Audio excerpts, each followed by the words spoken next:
एक 250 square feet का tin का शेड, हाथ में 25,000 और सिर्फ 3 आइस कैंडीज कार्ड्स। कोई एमबी नहीं, कोई बिग इन्वेस्टर नहीं, फिर भी ये इंसान बन गया इंडिया का सबसे बड़ा प्राइवेट डेयरी किंग और खड़ा किया 26,000 करोड़ का एम्पायर। और उस इंसान का नाम है आरजी चंद्रमोहन, जिन्होंने पुश कार्ट से शुरू करके हर स्कूप आइसक्रीम में अपनी पहचान छोड़ दी।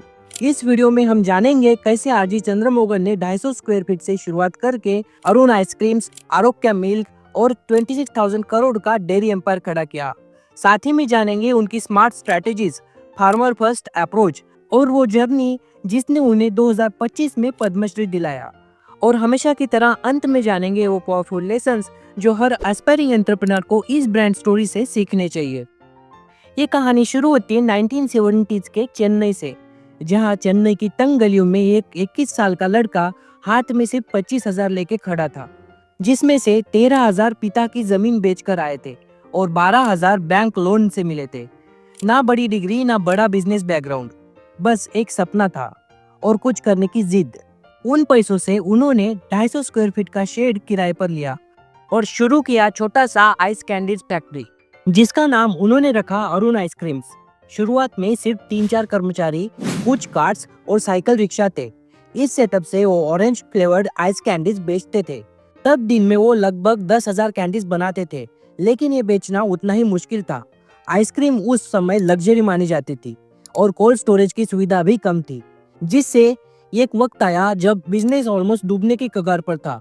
पैसे खत्म हो रहे थे, सेल्स गिर रही थी और हालात इतने खराब थे कि बैंक्रप्सी का डर सताने लगा। लेकिन आरजी हार मानने वालों में से नहीं थे। उन्होंने गलती से सीखा और सेटबैक को एक नए आइडिया में बदला। उस समय सिटी में कंपटीशन ज्यादा था और फ्रीजर्स हर दुकान पर रखना पॉसिबल नहीं था, तो उन्होंने एक इनोवेटिव सॉल्यूशन ढूंढा। उन्होंने अपने आइसक्रीम्स चेन्नई हार्बर में खड़े शिप्स को बेचे। शिप्स के पास खुद का रेफ्रिजरेशन सिस्टम था, जिससे उनका स्टोरेज प्रॉब्लम एक झटके में सॉल्व हो गया। और फिर धीरे धीरे ब्लू रंग के अरुण कार्ट शहर की गलियों में पहचान बनाने लगे। 1970s के आखिर तक आरजी ने मार्केट में एक मजबूत जगह बना ली थी। स्ट्रगल का फेज पार हो चुका था और अब उनकी नजर ग्रोथ पर थी। 1980s में कंपटीशन तगड़ा था। चेन्नई में 10 प्रकाश, जॉय, क्वालिटी जैसे बड़े बड़े आइसक्रीम ब्रांड्स का दबदबा था। लेकिन आरजी ने सीधे टक्कर लेने की बजाय एक अलग रास्ता चुना। उन्होंने छोटे शहरों और विलेजेस को अपना टारगेट बनाया, जहां बड़े ब्रांड्स का प्रेजेंस लगभग जीरो था। कोल्ड चेन के प्रॉब्लम को सॉल्व करने के लिए उन्होंने एक रिवोल्यूशनरी तरीका अपनाया। आइसक्रीम्स को राइस हस्क से भरे हुए इंसुलेटेड बॉक्सेस में पैक किया और उन्हें पैसेंजर ट्रेन से अलग अलग जगह भेजा।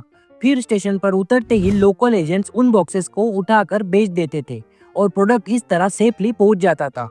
इस स्ट्रेटेजी से अरुण आइसक्रीम्स पूरे तमिलनाडु में पॉपुलर हो गई। 1978 में पहला अरुण आइसक्रीम पार्लर खुला और 80s के मध्य तक आरजी ने मार्केट लीडरशिप हासिल कर ली। 1986 में उन्होंने बिजनेस को फॉर्मल कंपनी में बदल दिया, हैटसन फूड्स प्राइवेट लिमिटेड। उन्होंने ये नाम भी काफी क्रिएटिवली रखा। हैटसन का मतलब होता है हैट फॉर द सन, यानी गर्मी से रिलीफ। 1980s के आखिर तक अरुण आइसक्रीम साउथ इंडिया में एक एस्टेब्लिश्ड ब्रांड बन चुका था, लेकिन आरजी की नजर आइसक्रीम से आगे पूरे डेयरी मार्केट पर थी। 1990s की शुरुआत में अरुण आइसक्रीम तमिलनाडु में लीडर बन चुका था। 1991 में आरजी ने सेलेम में एक नई फैक्ट्री सेटअप की। ये लोकेशन उन्होंने काफी स्ट्रेटेजिकली सिलेक्ट की। सेलेम से कोयम्बटूर, त्रिची और मदुराई जैसे बड़े बड़े मार्केट्स कुछ ही घंटों की दूरी पर आ गए। इससे उनकी प्रोडक्शन कॉस्ट कम हो गई, मिल्क सोर्सिंग आसान हो गया और डिस्ट्रीब्यूशन काफी तेज बन गया। लेकिन मिड 90s में एक बड़ा बदलाव आया। इंडिया का डेयरी सेक्टर लिबरलाइज हुआ। प्राइवेट कंपनीज को पहली बार मिल्क बेचने की इजाजत मिली। आरजी ने इसमें बैकवर्ड इंटीग्रेशन की एक अपॉर्चुनिटी देखी। आइसक्रीम के लिए जो मिल्क खरीद रहे थे, उसी चेन से अब पैकेज्ड मिल्क भी बेचने लगे। पहला अटेम्प्ट था मिल्क शेक पाउडर। आइडिया अच्छा था, लेकिन फ्लॉप हो गया। रीजन, होम मेकर्स को ब्लेंडर्स में आइस क्यूब्स डालने का डर था, जिससे ये उतना नहीं बिका और शेल्फ्स पर पड़े पड़े एक्सपायर होने लगा। फिर से एक बार बिजनेस क्राइसिस में था, लेकिन आरजी ने हार नहीं मानी। उन्होंने सोचा मिल्क तो आ ही रहा है, तो क्यों ना इसे सही तरीके से बेचा जाए। और ऐसे 3 जुलाई 1995 को लॉन्च किया आरोग्य मिल्क, जो था fresh, high in quality and packed milk. इसकी कंपटीशन में सबसे बड़ा प्लेयर था सरकारी कोऑपरेटिव आविन, लेकिन उनकी पेमेंट फार्मर्स को 3 महीने लेट मिलती थी। आरजी ने इसी गैप को टारगेट किया और उन्होंने फार्मर्स को हर 10 दिन में पेमेंट देना शुरू किया और यही मूव गेम चेंजर साबित हुआ। इससे उन्होंने फार्मर्स का ट्रस्ट जीतकर डेयरी सप्लाई चेन अपने हाथ में ली। बाय लेट 90s आरोग्य मिल्क साउथ इंडिया का लीडिंग प्राइवेट ब्रांड बन चुका था। आइसक्रीम से शुरू होकर ये बिजनेस अब मिल्क, कर्ड, घी और बटर में फैल चुका था और ऐसे 1996 में हैटसन फूड्स स्टॉक एक्सचेंज पर लिस्ट हो गई और 1998 में नाम बदलकर हैटसन एग्रो प्रोडक्ट्स लिमिटेड हो गया। लेट 90s तक हैटसन इंडिया की सबसे बड़ी प्राइवेट डेयरी कंपनी बन चुकी थी, लेकिन ये तो बस शुरुआत थी। 20s की शुरुआत आरजी के लिए मासिव ग्रोथ का डिकेड बन गई। आईपीओ के फंड्स और पिछले सालों की मजबूत नींव के साथ उन्होंने सप्लाई चेन को वर्टिकली इंटीग्रेट किया। फार्म से फैक्ट्री तक पूरा कंट्रोल अपने पास लिया। इसमें उन्होंने इंटीग्रेट किया village level collection centres, chilling units, in house packaging and manufacturing, renewable energy plants and large level cold storage. उनका फिलोसॉफी क्लियर था। वो जानते थे to win the market quality और कॉस्ट पर पूरा कंट्रोल रखना पड़ेगा। ये ग्रोथ यही रुकने वाली नहीं थी। उन्होंने प्रोडक्ट्स में भी इनोवेशन लाया। उन्होंने लॉन्च किया Hatsun curd sachet, premium dairy products और एंटीबायोटिक फ्री ब्रांडिंग के साथ आरोग्य मिल्क और बन गया इस कैटेगरी का मार्केट लीडर। अरुण आइसक्रीम पूरे इंडिया में टॉप 3 ब्रांड्स में शामिल हुआ। 2008 से 2009 में उन्होंने प्रीमियम आइसक्रीम सेगमेंट में इबाको ब्रांड के साथ एंट्री ली, जिसके थ्रू उन्होंने कस्टमर्स को अपस्केल पार्लर में फ्लेवर्स और टॉपिंग्स के साथ अलग एक्सपीरियंस ऑफर किया। साल 2010 में हैटसन ने साउथ इंडिया से निकलकर पूरे देश में फुटप्रिंट बनाना शुरू किया। महाराष्ट्र, गोवा, उड़ीसा, बंगाल, छत्तीसगढ़ तक अपनी रीच बढ़ाई। 3000 plus exclusive retail outlets, 20 processing plants और थाउजेंड्स ऑफ रेफ्रिजरेटेड वैन्स के साथ अपना नेटवर्क इतना मजबूत बनाया कि कॉम्पिटिटर्स के लिए एंट्री लेना भी मुश्किल हो गया।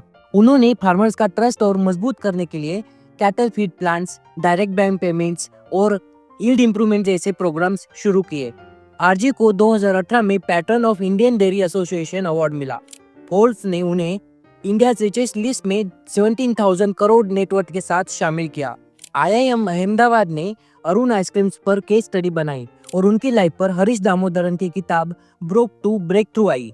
बाय 2019 हैटसन 4 लाख फार्मर से रोज 3 मिलियन लीटर से ज्यादा मिल्क कलेक्ट कर रहा था और 40 प्लस देशों में डेयरी इंग्रेडिएंट्स एक्सपोर्ट कर रहा था।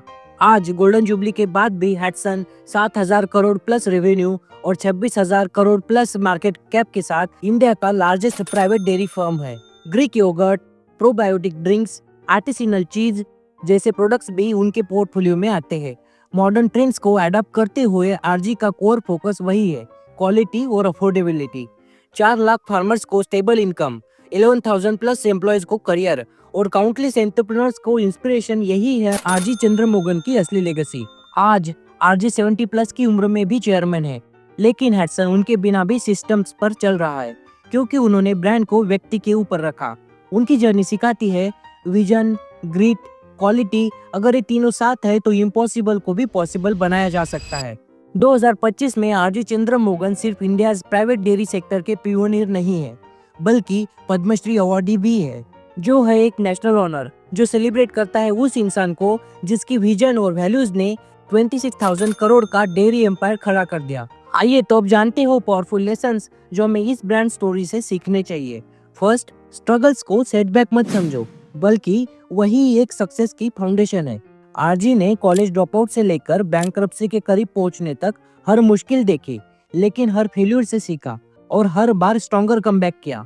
लेसन, अर्ली स्ट्रगल्स आपकी ग्रिट और एडेप्टेबिलिटी को शार्पन करती है।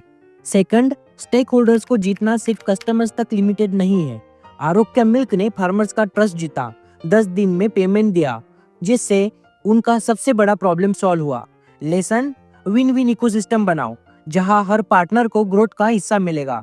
Third, control over quality is equal to control over destiny. R G ने फार्म से लेकर फैक्ट्री तक वर्टिकल इंटीग्रेशन किया, रॉ मिल्क सोर्सिंग से लेकर पैकेजिंग तक सब इन हाउस रखा। लेसन, जितना ज्यादा वैल्यू चेन पर कंट्रोल होगा उतना ही कंसिस्टेंट क्वालिटी और बेटर मार्जिन मेंटेन कर पाओगे। ऐसे पावरफुल लेसन से भरी हुई ब्रांड स्टोरीज आपको एंड स्क्रीन पर दिख रही होगी। एक है सुगुना फूड्स की कहानी, जिसमें दो भाइयों ने बिल्ड किया 12,000 करोड़ का पोल्ट्री इकोसिस्टम। और दूसरी कहानी अजंता क्लॉक्स की, जिसमें आप जानेंगे कैसे खड़ा हुआ अजंता क्लॉक्स का एम्पायर। तो एंड स्क्रीन पर क्लिक करके अवश्य देखें। चलिए तो मिलते हैं अगली ब्रांड स्टोरी में विद तेजस।